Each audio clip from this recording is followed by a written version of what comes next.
Hello, everyone. Welcome to U.S. Open Morning Drive, presented by Mercedes-Benz. I'm Sam Gore, along with Mal Washington. We're heading into the final weekend of the U.S. Open. We've got titles contested everywhere, Mal, but let's go to the men's semifinals from yesterday, and we'll begin with the last one, Nishikori and Wawrinka. Your thoughts on that?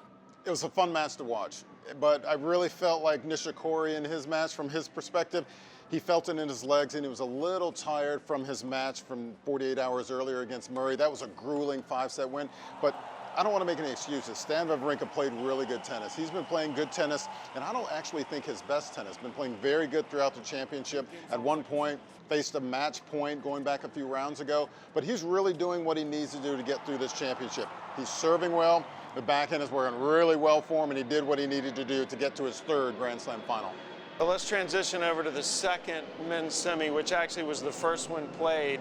Djokovic taking on Gael Monfils. This was one that we were hoping would end up being very entertaining, and it had its moments, but it wasn't overall an entertaining match. I was really disappointed in what I saw out of Gael Monfils. I thought this might have been one of those matches where he could really come out and show himself, his opponent in the world, what he can do on the tennis court. He's had a great tournament coming through into this semifinal, not having lost a single set. But then in the first couple of sets, it was like he was giving a 50% effort, and I couldn't figure out what was going on. Is that a tactic? Does he not feel like playing?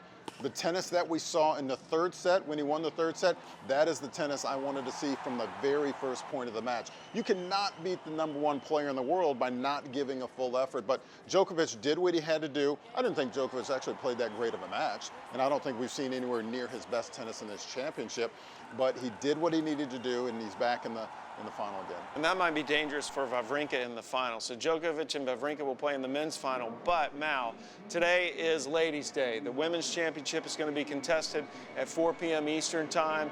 We have got Angelique Kerber, who's the new #1 player in the world, against Karolina Pliskova. Just think, who at the beginning of 2016 thought Angelique Kerber would be the #1 player in the world?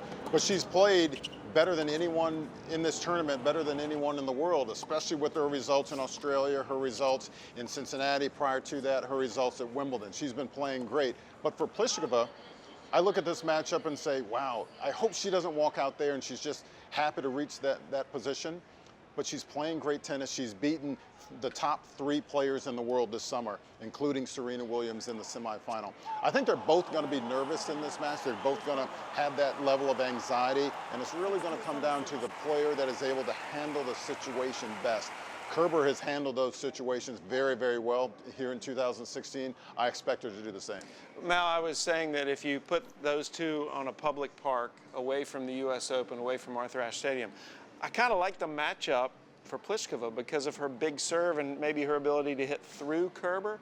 But when it's a U.S. Open final, you have all these other intangibles that are in play. What are your thoughts on that, the matchup versus the moment? Well, I think if you look back to a few weeks ago when Pliskova beat Kerber in the finals of Cincinnati, one of the things that she did well was serve. A lot of aces, a lot of first serve winners, and I expect that to be the case in the final. But I think once it gets into the baseline rally, that is where Kerber has the advantage off of the ground, off both the forehand and the backhand side. But regardless of how big you're serving, you also have to manage your expectations, manage the situation, the pressure of the environment. Everyone is looking to you and looking to see how you're going to perform in your first Grand Slam. It's a dream come true for Pliskova if she can win her first major. So how does she deal with that pressure is going to be a big factor. Well, we've been encouraging you to participate with our show via Twitter by using the hashtag MBDrive. And Mal, we've got a question from Jonathan J. Who do you think will feel more pressure? Kerber playing in her third major final this year, or Pliskova playing in her first? I think probably Pliskova is going to feel a little bit more pressure because she's going into it unknowing, not knowing how she's going to respond, not knowing what to expect. Is she going to respond and play really, really well, or is she going to kind of fall on her face? You just don't know. I mean, it's happened in Grand Slam finals before, whereas Kerber, in her first Grand Slam final earlier this year, she played a stellar match, arguably the best match of the year when she beat Serena Williams. So she knows that she can come out into this situation and play very, very well. Pliskova doesn't have that knowledge. So I expect her to feel the pressure a little bit more. So again, we've been encouraging you to participate via Twitter using the hashtag MBDrive. From Al Washington, I'm Sam Gore. Some championships to be contested this weekend. Thanks for watching US Open Morning Drive presented by Mercedes-Benz.